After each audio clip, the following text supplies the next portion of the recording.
Welcome to a players-only game break. It's C-Webb. I got Candace, Barron, and Big Shaq in here. We did a little bit of talking about Kyrie before the game, talked a little bit about his leadership. You see his field goal percentage doesn't need any help. He's knocking them down to 50% of clip. Okay, guys, the first thing that comes to your mind, who has the best handles, Kyrie or Curry? That's tough, man. You know, they do it. They do it differently in so many ways. I would say Kyrie got better handles, but Steph is like more effective with his handle as far as getting his shot off. I love how you answer that, because today we're in this world where somebody has to be the best of all time, the better at this, the best at that, and two people could just be really good, have handles, and it not really be an answer. I mean, that's how they get down. You know, it's like it's more so they style. You know, Kyrie uses his handles to break the defender down. You know, his handles is his weapon and his finishing. I think with Steph, his handles give him space, right? And so they're both effective. I just think Steph, when he's coming down the court, he knows how to get his space and get his shot up faster than anybody. I've never seen nothing like that. Yeah, you know, Shaq, I was reading some material on the back, and it said that Golden State has not been playing well in the last 10 games because of DeMarcus Cousins, because defensively they said that Draymond Green has slowed off in his thing, and they go by plus minuses, which I hate, because if I come off the bench, we're already down a certain number. What do you think about kind of the plight of the Warriors and how they're playing, and their individuals specifically? They know that they can win. They know that they're going to win. They know they can hit that switch anytime. Anytime they get upset, they go on a little run. So as the season starts to end, right now they're just bored. Okay. Listen, we know who we are. We know what we can do.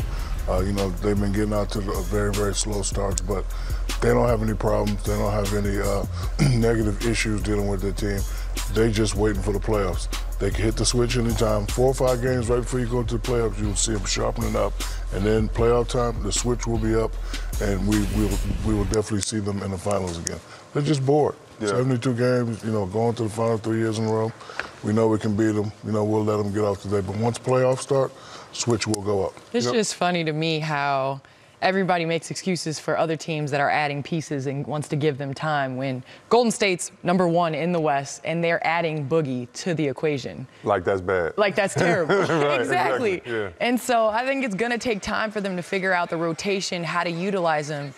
But I don't think there's been a question that Golden State is going to be there.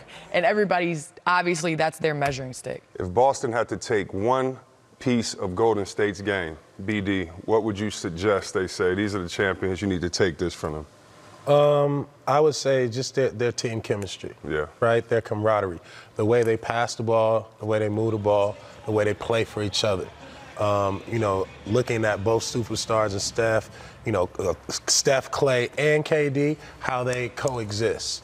And I think Boston should take that page. I think it's Kyrie, it's Tatum, it's Horford, you know, it's Rozier as well. Those have to be the leaders of the team, and they got to figure out a way to coexist. Yeah, they need to start probably with that assist number. Like you said, Golden State leading the league in assists. Big Shaq, George Murasan gave you the fits. Bryant Reeves gave you the fits. It's rumors that Golden State is going to go back and sign Andrew Bogut. I know you like big men's game that can do stuff inside the paint. Not that he's going to save the team, but, you know, what do you think that he can bring back for this team when he comes back? Well, he's an extra rebounder. Yeah. He knows the system. You know, he does the little things like, you know, when you got 4 shooters, what do you need a big guy for? Rebound, outlet, set picks, get guys open. And, you know, he was very vital in their first championship. And, you know, they can use him. Not really going to play much, but when he gets in there, he will know what to do. Totally agree. And we're going to check out the game with Boston. Hopefully you guys check it out and enjoy it as well. Who we got? GA. We got some players-only guys out there at the game. Boston by 10. You heard it here first. Oh, Shaq said Boston by 10.